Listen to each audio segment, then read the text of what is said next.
बोलिए वैष्णो मैया की जय। भक्तजनों, माँ वैष्णो देवी का मंदिर हिंदू मान्यता अनुसार शक्ति को समर्पित पवित्रतम हिंदू मंदिरों में से एक है, जो भारतवर्ष के जम्मू और कश्मीर राज्य में त्रिकुट पर्वत पर स्थित है।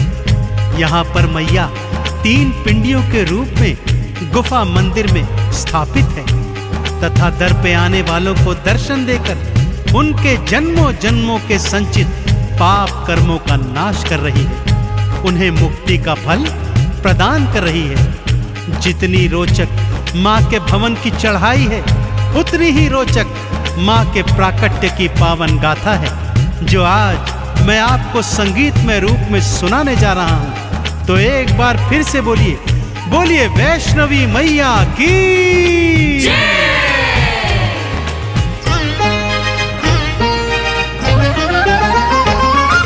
वैष्णो माँ नारायणी वैष्णवी वरदायिनी, पिंडी रूप में दर्शन देती भव से पार लगायिनी।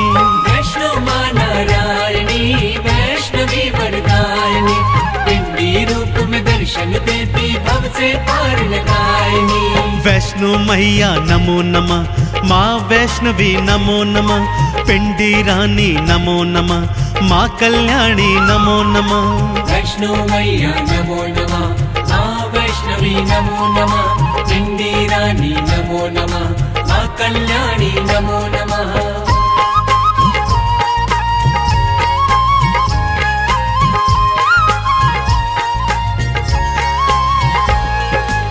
भक्तजनों, माँ के प्राकट्य की गाथा इस प्रकार से है।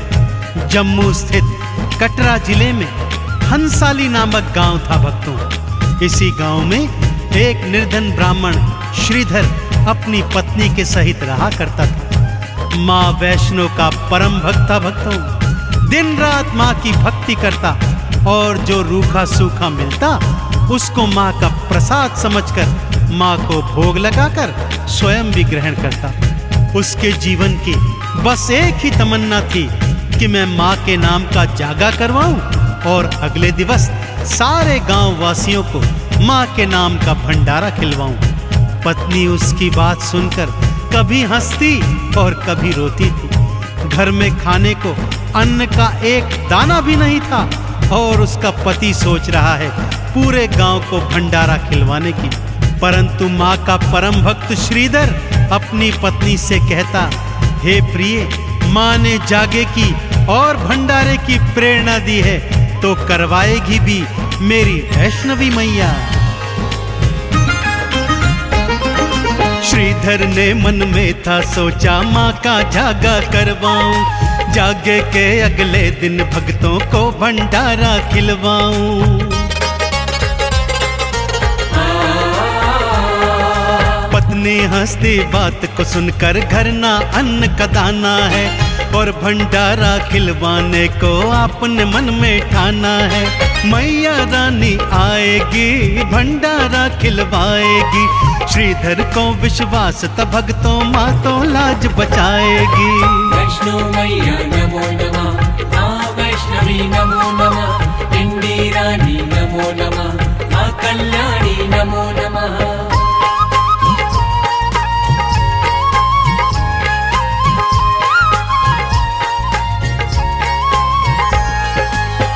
और एक रात उसे स्वप्न में माता वैष्णो के दर्शन हुए। माँ ने आश्वासन दिया कि जा मेरे भक्त, मेरे नाम का जागा करवा और अगले दिन पूरे गांव को मेरे नाम से भंडारा खिलवा। श्रीधर अगले दिन सुबह सुबह उठा और माँ का नाम जपते जपते पूरे गांव को जागे का और भंडारे का निमंत्रण देने निकल गया। पत्नी ने बहुत समझाया कि ये आपका भ्रम है, परंतु श्रीधर पर तो माँ की नाम खुमारी चढ़ गई थी। सारे गांव सहित वो भैरवनाथ और उसके शिष्यों को भी भंडारे का निमंत्रण दे आया।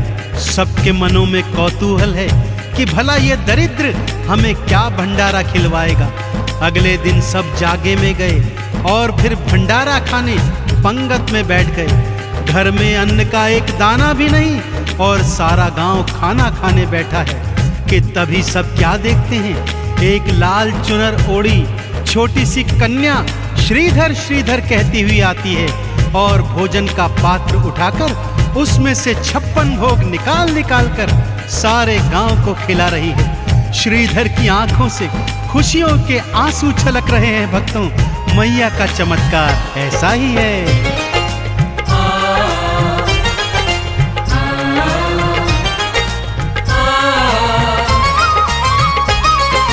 मैया ने अपने हाथों से भंडारा खिलवाया है।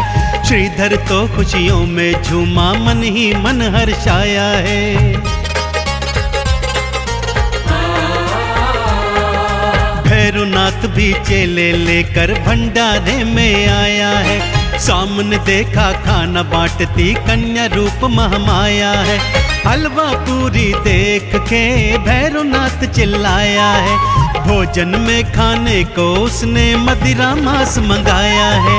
वैष्णो मैया नमो नमः, माँ वैष्णवी नमो नमः, पिंडी रानी नमो नमः, माँ कल्याणी नमो नमः।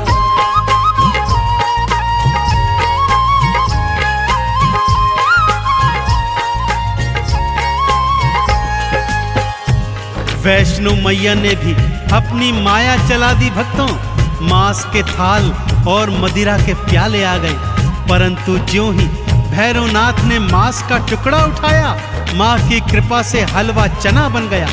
मदिरा उठाई तो वो माँ का चरणामृत बन गया। अब भैरवनाथ जान गया था यह कोई मामूली कन्या नहीं, अपितु साक्षात महामाया है। वो जैसे ही माँ को पकड़ने भागा, माँ लांगुर सहित त्रिकुट पर्वत की ओर पवन वेग से भाग निकली। मैया की अजब लीला है भक्तों। माँ और लांगुर आगे आगे और भैरवनाथ पीछे पीछे।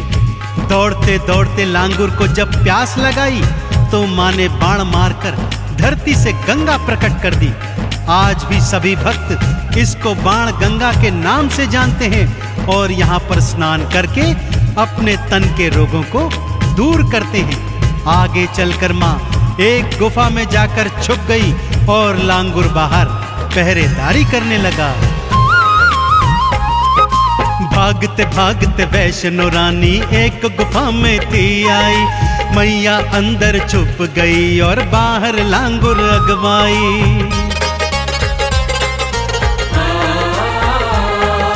9 महीने तक लांगुर और भैरवनाथ का युद्ध हुआ। युद्ध भयंकर था, भक्तों पर कोई परिणाम नहीं निकला। मैया क्रोध चढ़ आई है, गुफा से बाहर आई है। भैरवनाथ से युद्ध करन को हाथों खड्ग उठाई है। वैष्णो मैया नमो नमः, माँ वैष्णवी नमो नमः, पिंडी रानी नमो नमः, माँ कल्याणी नमो नमः।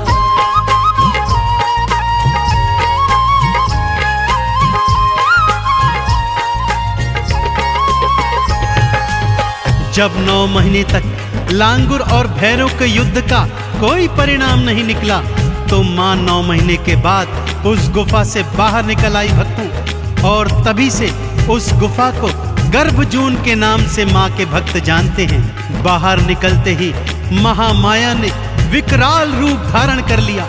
8 भुजाओं में अनेक अनेक अस्त्र शस्त्र धारण किए और माँ भैरवनाथ से युद्ध करने को तत्पर हो गई। भैरवनाथ को भी माँ के नाम की अलख जग गई भक्तों, परंतु जब तक वो अपने पापों की क्षमा मांगता, माँ ने खड्ग प्रहार से उसका शीश उड़ा दिया। भैरवनाथ का कटा शीश दूर जाकर भैरव घाटी में गिर गया और वो कटा शीश माँ के नाम का सुमिरन करने लगा। माँ ने भी दयावान होकर उसे अभय वरदान दिया कि जब तक मेरे दर्शनों के पश्चात तेरे शीश के दर्शन नहीं होंगे, मेरी यात्रा का फल संपूर्ण नहीं होगा।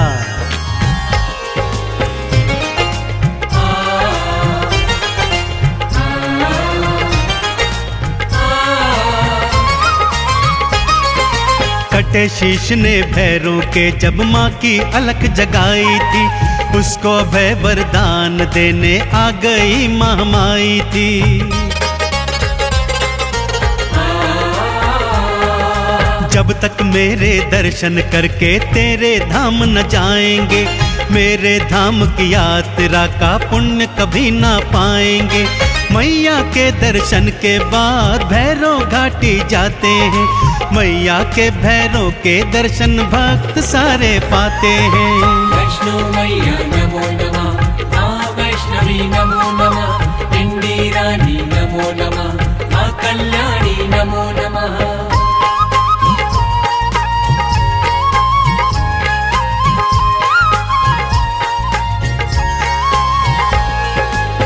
अब आइए भक्तों, आपको माँ के भवनों की सैर करवाता हूँ। सबसे पहले आता है माँ का परम धाम कौल कंढोली, फिर आती है बाण गंगा, जहाँ भक्त लोग स्नान करके अपने तन के रोगों को दूर करते हैं। थोड़ा चढ़ाई चढ़ने के बाद दर्शन होते हैं चरण पादुका के, जहाँ एक शिला पर माँ के पावन चरणों के निशान हैं। भक्त इनका दर्शन करके आगे को बढ़ते हैं तो आती है वो पावन अर्धकुंवारी गुफा, जहाँ पर माँ ने 9 माह तक वास किया था। यहाँ दर्शन करने के पश्चात चढ़ाई थोड़ी कठिन हो जाती है भक्तों, और आगे हाथी मत्थे की सबसे कठिन चढ़ाई के बाद सांझी छत पर भक्त आकर कुछ देर विश्राम करते हैं और माँ के भवनों का दर्शन करते हैं। अब आती है माँ की वो पावन गुफा, जहाँ पर महालक्ष्मी, महासरस्वती और महाकाली पिंडी रूप में एक साथ सभी भक्तों को दर्शन देती है। तो बोलिए पिंडी रानी मैया की।